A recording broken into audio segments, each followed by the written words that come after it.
Hi friends, అందరికీ నమస్కారం.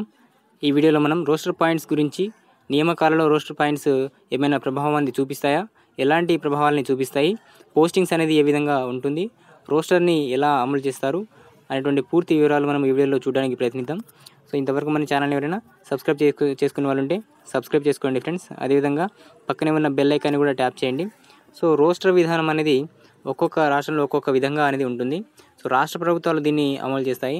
మన యొక్క తెలంగాణ, అదేవిధంగా ఏపీ, తమిళనాడు, కేరళ రాష్ట్రంలో ఇలా ఏ రాష్ట్రానికి ఆ రాష్ట్రంలో రోస్టర్ విధానం అనేది సపరేట్గా ఉంటుంది. సో ఈ యొక్క రోస్టర్ విధానాన్ని అన్ని జాబ్స్లలో కూడా ఒకే విధంగా అమలు చేయడం జరుగుతుంది.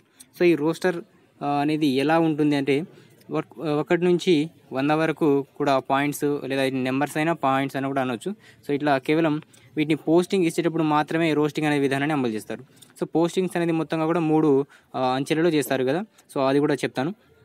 సో ఇక 3వ అంచె ఏంటంటే రోస్టర్ విధానం అనమాట. సో ఈ యొక్క 3వ అంశంలో వీటిని అమలు చేస్తారు. సో రోస్టర్ విధానం అనేది దీని ప్రకారమే మనకు పోస్టింగ్స్ అనేది ఇస్తారు. సో ఈ యొక్క రోస్టర్ అనేది మీరు జాబ్ నుంచి రిటైర్ అయ్యే వరకు కూడా ఒకే రోస్టర్ మీద ఉంటారు. ఏ రోస్టర్లో అయితే మీకు జాబ్ అనేది వచ్చిందో మీ యొక్క ప్రమోషన్ కానీ పూర్తిగా అదే రోస్టర్ ప్రకారమే ఉంటుంది. అంటే మీరు ఏ రోస్టర్ నుంచి జాబ్లో ఎంటర్ అనేది అవుతారో అదే నెంబర్ మీద మీ యొక్క ఉద్యోగ జీవితం మొత్తం కూడా కొనసాగుతుంది. సో మరి చివరిలో ఈ యొక్క రోస్టర్ని అమలు చేస్తారు కాబట్టి ఒక జాబ్ని ఫిల్ చేసేటప్పుడు ఉన్నటువంటి 3 అంశాల గురించి చూద్దాము. ఒక రిక్రూట్మెంట్ అనేది జరిపేటప్పుడు ఫస్ట్ ఎన్ని జాబ్లు ఉన్నాయో వాటిని రిజర్వేషన్స్ ప్రకారం విభజించడం జరుగుతుంది. ఫస్ట్ సపోజ్గా ఒక 100 జాబ్స్ ఉన్నాయనుకోండి. ఆ 100 పోస్టులలో ఉంటే రిజర్వేషన్ ప్రకారము ఎస్సీ వాళ్లకు 15%, అదేవిధంగా ఎస్టీ వాళ్లకు 6%, బీసీ వాళ్లకు 29%. సో బీసీలో ఏబిసిడి అనేటువంటి సబ్ క్యాస్ట్ ఉంటాయి కాబట్టి వేరువేరుగా ఉంటాయి. అదేవిధంగా ఎస్సీ వాళ్లకు 15% లలో వీళ్ళకి కేటాయించడం జరుగుతుంది. సో మొత్తంగా ఈ యొక్క ఎస్సీ 15%లో మళ్ళీ జనరల్ ఉంటుంది, మహిళ ఉంటుంది. అదేవిధంగా ఎస్టీలలో కూడా జనరల్ ఉంటుంది, మహిళ ఉంటుంది. అదేవిధంగా బీసీలలో కూడా ఎస్టీ ఇది జనరల్ ఉంటుంది, ఉమెన్ ఉంటుంది. సో ఈ బీసీలలో ఏబిసిడిలలో కూడా ఉమెన్ ఇంకా జనరల్ అని విభజించడం జరుగుతుంది. సో ఈ మహిళా రిజర్వేషన్ విషయానికి వస్తే కనుక 1/3 అనేది ఉంటుంది. అంటే ప్రతి 3 జాబ్స్లలో కూడా ఒక జాబ్ అనేది వీళ్ళకి కేటాయించడం జరుగుతుంది. సో ఈ మిగతా 2 జాబ్లు ఓన్లీ పురుషులుగా అంటే అది కూడా కాదు. ఈ 2 జాబ్స్లలో మళ్ళీ మహిళలు కూడా పోటీ పడడానికి ఉంటుంది. సో రిజర్వేషన్ అనేది మొత్తం కలిపి మనకు 50% కంటే ఎక్కువ అనేది దాటకూడదు. అది రూల్ అనమాట. సో ఓపెన్ కేటగిరీలో వచ్చేసి 50%, అదేవిధంగా రిజర్వేషన్ ప్రకారం 50% అనేది ఫిల్ చేస్తారు. సో దీన్నే మనం రూల్ ఆఫ్ రిజర్వేషన్ అంటారు. ఇప్పుడు రూల్ ఆఫ్ రిజర్వేషన్ అంటే అర్థమైంది కదా. మొత్తం కలిపి 50% అనేది ఎక్కువ అనేది దాటొద్దు. అదేవిధంగా ఓపెన్ కేటగిరీలో 50%, రిజర్వేషన్ ప్రకారం కూడా 50% అనేది ఫిల్ చేయడం జరుగుతుంది. సో ఇప్పుడు రోస్టర్ విధానం అంటే ఏంటి దాని గురించి చూద్దాము. ఎస్సీలకు వచ్చేసి 15% అనేది రిజర్వేషన్ ఉంటుంది కాబట్టి సో వారికి రోస్టర్లో 15 పాయింట్లను కేటాయించడం జరుగుతుంది. అంటే 1 నుంచి 100 పాయింట్స్ ఉంటాయి కదా, అందులో 1 నుంచి 15 వరకు వాళ్ళకు కేటాయించడం జరుగుతుంది. సో వివిధ పొజిషన్స్లలో అంటే ఏ పొజిషన్లో ఉంటుందో తెలియదు కానీ వాళ్ళకు మొత్తానికి 15 పొజిషన్స్ అనేది కేటాయించడం జరుగుతుంది. సో ఈ యొక్క పొజిషన్స్లో వారికి కేటాయించడం జరుగుతుంది.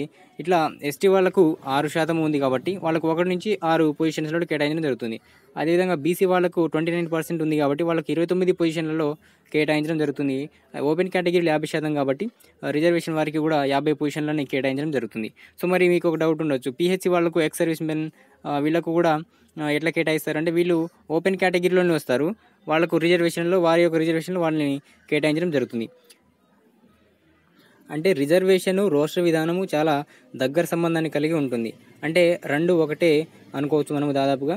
అంటే ఒక నోటిఫికేషన్ అనేది వచ్చాక మొత్తంగా ఎగ్జామ్ రాసిన తర్వాత దీన్ని 3 అంచెల్లో ఎగ్జామ్ని ఫిల్ చేయడం జరుగుతుంది మొత్తంగా రిక్రూట్మెంట్. సో ఫస్ట్ ఏం చేస్తారంటే ఒక మెరిట్ లిస్ట్ని తయారు చేస్తారు. సో ఆ మెరిట్ లిస్ట్లో మనకు ర్యాంక్స్ ఉంటాయి, అదేవిధంగా కమ్యూనిటీ ఏ క్యాస్ట్కి చెందిన వాడు ఉంటుంది, మార్క్స్ ఉంటుంది, ఇంకా పిహెచ్సి కనుక పిహెచ్సి ఉంటే పిహెచ్సి, లేకపోతే ఏజెన్సీ ఉంటే ఎస్ఆర్నో, ఇట్లా మొత్తంగా వాళ్ళ యొక్క డీటెయిల్స్ని టాప్ టు బాటం వరకు ఉంటుంది. సో ఈ విధంగా దీన్ని ఎలా కేటాయిస్తారంటే ఏ క్యాస్ట్ వాళ్ళని చూడరు. మెరిట్ లిస్ట్లో ఎక్కువ మార్కులు ఎవరికైతే ఉంటారో వాళ్ళని టాప్లో పెడతారు, తక్కువ మార్కులు ఉన్న వాళ్ళని ఈ విధంగా ఎక్కువ నుంచి తక్కువకు ఈ యొక్క మెరిట్ లిస్ట్లను తయారు చేయడం జరుగుతుంది. తర్వాత రెండో ప్రాసెస్ ఏంటంటే 1:2 లేదా 1:3 ఈ విధంగా సెలెక్ట్ చేసి సర్టిఫికేట్ వెరిఫికేషన్కి పిలుస్తారు. సో ఫర్ సపోజ్ 100 జాబ్స్ ఉన్నాయనుకోండి, 1:2లో పిలిస్తే 200 మెంబర్స్ని పిలవడం జరుగుతుంది. అదేవిధంగా 1:3లో ఉన్నాయనుకోండి 300 మెంబర్స్ని పిలవడం జరుగుతుంది. సో ఈ యొక్క సర్టిఫికేట్ వెరిఫికేషన్లో కొంతమంది అక్కడే మధ్యలో డ్రాప్ అయిపోతారు. ఒకవేళ 300కు 300 మంది హాజరైనా కూడా ఎవరికైతే ఫస్ట్ 100 ర్యాంక్స్ అనేది ఉంటాయో వారికే ఈ యొక్క జాబ్ అనేది రావడం జరుగుతుంది. సో ఈ 300 మందిలో 100 మందిని 1:1కి లిస్ట్ని తయారు చేయడం జరుగుతుంది. సో ఈ యొక్క లిస్ట్ని తయారు చేసిన తర్వాత వీరికి రోస్టర్ విధానం అనేది కేటాయిస్తారు. సో చాలామంది ఏమనుకుంటారంటే నేను స్టేట్ ర్యాంకర్ని కాబట్టి నాకు ఫస్ట్ ప్లేస్ ఇస్తారు, నేను డిస్టిక్ ర్యాంకర్ని కాబట్టి నాకు ఫస్ట్ ప్లేస్ ఇస్తారు అని అనుకుంటారు. కానీ ఇక్కడ రోస్టర్ ప్రకారమే ఇవ్వడం అనేది జరుగుతుంది. ఎలా అంటే ఓపెన్ కేటగిరీలో ఉండేటువంటి మహిళకు ఇప్పుడు ఫర్ సపోజ్ ఫస్ట్ ప్లేస్ అనేది ఓపెన్ కేటగిరీలో ఉన్న మహిళకి ఇస్తారు. తర్వాత సెకండ్ పోస్ట్ అనేది ఎస్సీ మహిళకి ఇస్తారు. తర్వాత మూడో ప్లేస్ వచ్చేసి జనరల్ ఓపెన్ వాళ్లకు మూడో పోస్టింగ్ ఇవ్వడం జరుగుతుంది. ఒక క్యాండిడేట్ మా ఫ్రెండ్ ఉన్నాడు, ఆయన టాపర్ ఫస్ట్. అయితే మొదటి 2 వచ్చేసి మహిళలకు, ఎవరైతే ఫస్ట్ ఓపెన్ మహిళ ఎవరైతే ఉన్నారో వాళ్ళకి ఫస్ట్ ప్లేస్ ఇచ్చారు. ఆ తర్వాత 2వ ప్లేస్లో వచ్చేసి ఎస్సీ మహిళకి ఇచ్చారు. ఆ తర్వాత 3వ ప్లేస్లో మా ఫ్రెండ్ని ఇవ్వడం జరుగుతుంది. మా ఫ్రెండ్కి ఒక జాబ్ని ఫిల్ చేశారు. సో ఈ విధంగా ఈ యొక్క రోస్టర్ విధానాన్ని అమలు చేస్తారు. సో ఈ విధంగా ఏ కేటగిరీలో ఆ కేటగిరీ వాళ్ళకు ఈ విధంగా రోస్టర్ విధానం అనేది పొజిషన్స్ ప్రకారం ఇస్తూ ఉంటారు. ఈ విధంగా మొత్తం 100 పొజిషన్స్ ఉంటాయి. సో 100 అయిపోయిన తర్వాత మళ్ళీ 1 నుంచి 100 వరకు రీసైక్లింగ్ అవుతుంది. సో 1 నుంచి 100 వరకే ఈ యొక్క రోస్టర్ విధానం ఉంటుంది. మళ్ళీ 100 అయిపోయిన తర్వాత దాన్ని ఏం చేస్తారంటే రీసైక్లింగ్ అనమాట, మళ్ళీ మొదటి నుంచి వస్తారు. సో ఈ యొక్క రోస్టర్ అనేది ఎక్కడ వరకు వచ్చి ఆగిపోతుందో మళ్ళీ అలాంటి నోటిఫికేషన్, ఫర్ సపోజ్ ఇప్పుడు టీఆర్టీ నోటిఫికేషన్ వచ్చింది అనుకోండి, లాస్ట్ టైం టీఆర్టీ ఎక్కడి వరకు అయితే ఆగిపోతుందో రోస్టర్ విధానంలో ఈ టీఆర్టీని కూడా ఆ యొక్క రోస్టర్ విధానం ఎక్కడైతే ఆగిందో అక్కడి నుంచి మళ్ళీ స్టార్ట్ చేసి రీసైక్లింగ్ చేయడం జరుగుతుంది. సో ఈ విధంగా రోస్టర్ విధానం అనేది ఉంటుంది. విఆర్ఓ జాబ్స్లో లాస్ట్ టైము 2386 దగ్గర ఆగిపోయింది. సో మళ్ళీ ఇప్పుడు విఆర్ఓ జాబ్ కనుక ఫిల్ చేస్తే 2387 మళ్ళీ కొత్త నోటిఫికేషన్ ఇస్తే కనుక 2387 రోస్టర్ నుంచి స్టార్ట్ చేయడం జరుగుతుంది. కానిస్టేబుల్ ఉంది, ఇది కూడా 357 దగ్గర రోస్టర్ విధానం అనేది ఆగిపోయింది ఇప్పుడు లాస్ట్ రిక్రూట్మెంట్లో. సో మళ్ళీ ఈ యొక్క రిక్రూట్మెంట్లో 358 నుంచి ఈ యొక్క జాబ్స్ని ఫిల్ చేయడం జరుగుతుంది. సో ఈ యొక్క 358 అంటే ఇక్కడ 300 సైకిల్స్ అనేది అయిపోయింది. తర్వాత ఏమైంది, ఇక్కడ 58 ఉంది. సో 58 నుంచి 58, 59, 60 ఈ విధంగా 100 వరకు పోయి 4వ సైకిల్ కూడా కంప్లీట్ అవుతుంది. సో 4వ సైకిల్ కంప్లీట్ అయిన తర్వాత ఏం చేస్తారు, 5వ సైకిల్ మళ్ళీ 1 నుంచి 100 వరకు మళ్ళీ 5వ సైకిల్ని స్టార్ట్ చేస్తారు. సో ఈ విధంగా మొత్తం రీసైక్లింగ్ అనేది చేస్తూ ఉంటారు ఈ యొక్క రోస్టర్ విధానానికి. జూనియర్ పంచాయతీ కార్యదర్శి అనేది ఫస్ట్ నోటిఫికేషన్ కాబట్టి ఇప్పుడు అది కూడా కొత్తగా తెలంగాణలోనే ఉన్నటువంటి నోటిఫికేషన్ కాబట్టి వాళ్ళకు మొదటి నుంచే 1వ నెంబర్ నుంచి స్టార్ట్ అనేది చేస్తారు. సో గ్రూప్ 4లో 4-5 రకాల కేడర్స్ అనేది ఉంటాయి. అందులో ఏ ఉద్యోగానికి సంబంధించి ఆ ఉద్యోగానికి రోస్టర్ విధానం వేరువేరుగా ఉంటుంది.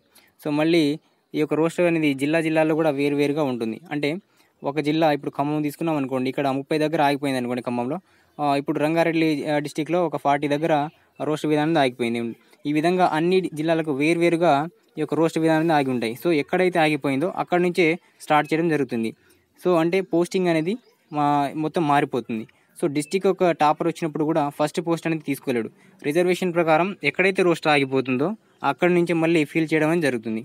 సో ప్రమోషన్స్ కూడా ఈ యొక్క రోస్టర్ ప్రకారమే ఉంటుంది.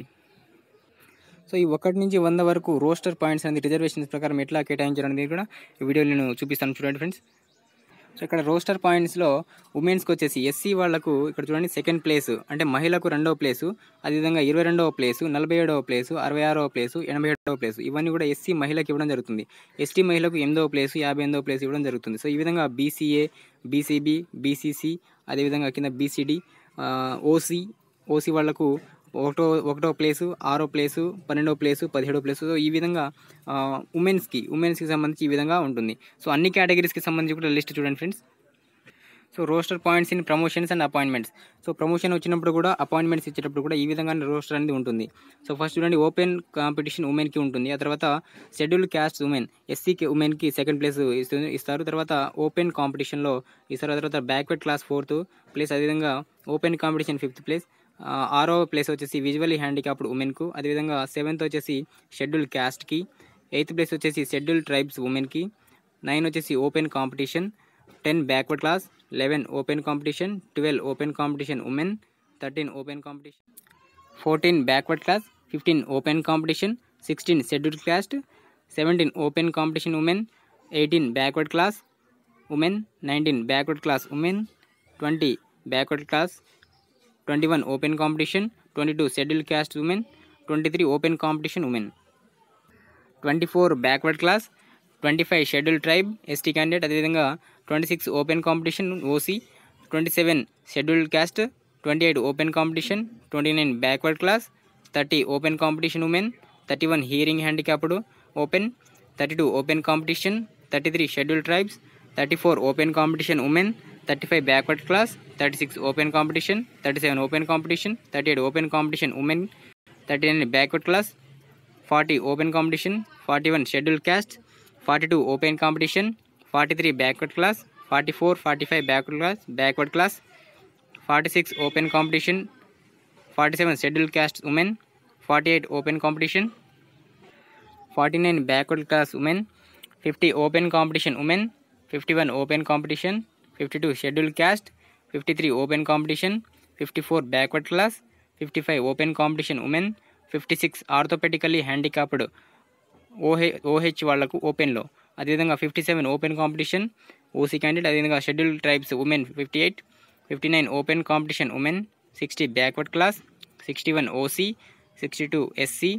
63 OC women, 64 BCD, 65 OC women, 66 SC women, 67 OC, 68 BCD, 69 BCE, 70 BCA, 71 OC women, 72 SC, 73 OC, 74 BCB, 75 ST, 76 OC, 77 SC, 78 OC women, 79 BCA, 80 OC, 81 BCB women, 82 OC, 83 ST, 84 OC, 85 OC, 86 OC, 87 SC women, 88 OC, 89 BCD, 90 OC women, 91 SC, 92 open competition, 93 backward class, 94 backward class, 95 backward class, 96 open competition women, 97 schedule caste, 98 open competition, 99 backward class women, 100 open competition. So ఈ విధంగా 100 అనేది అయిపోయిన తర్వాత మళ్ళీ దాన్ని recycling మళ్ళీ మొదటి నుంచి ఈ విధంగా ఫిల్ చేయడం జరుగుతుంది. సో ఇది ఫ్రెండ్స్ రోస్టర్ విధానం. సో రిజర్వేషన్ ప్రకారము రోస్టర్ అనేది మారుతుంది. స్పోర్ట్స్ వాళ్ళకు 2% అనేది రిజర్వేషన్ అనేది కేటాయించారు. సో వాళ్ళకు ఇప్పుడు రోస్టర్లో కూడా 2 పాయింట్స్ అనేది పెరుగుతుంది. సో ఈ విధంగా రిజర్వేషన్లో మార్పు అనేది జరిగినప్పుడు ఇప్పుడు రోస్టర్ అనేది కూడా పెరుగుతుంది అనమాట. సో రిజర్వేషన్లో కనుక వాళ్ళకు రిజర్వేషన్ పెంచితే వీళ్ళకు రోస్టర్ పాయింట్స్ కూడా పెంచుతారు. అదేవిధంగా తగ్గిన రోస్టర్ పాయింట్స్ కూడా తగ్గిస్తారు. సో ఈ విధంగా రోస్టర్ విధానం అనేది అమలు చేస్తారు. సో పోస్టింగ్ క్రమం అనేది మారిపోతుంది. సో ఈ వీడియోలో మీకు క్లియర్గా నేను చెప్పానని అనుకుంటున్నాను. మీ అందరికీ కూడా ఈ వీడియో అనేది అర్థమైతే తప్పకుండా లైక్ చేయండి. అదేవిధంగా మీ ఫ్రెండ్స్ అందరికీ కూడా షేర్ చేయండి. సో సబ్స్క్రైబ్ చేయడం మర్చిపోకండి. Please subscribe our channel. Thank you friends. Thank you so much. Have a nice day.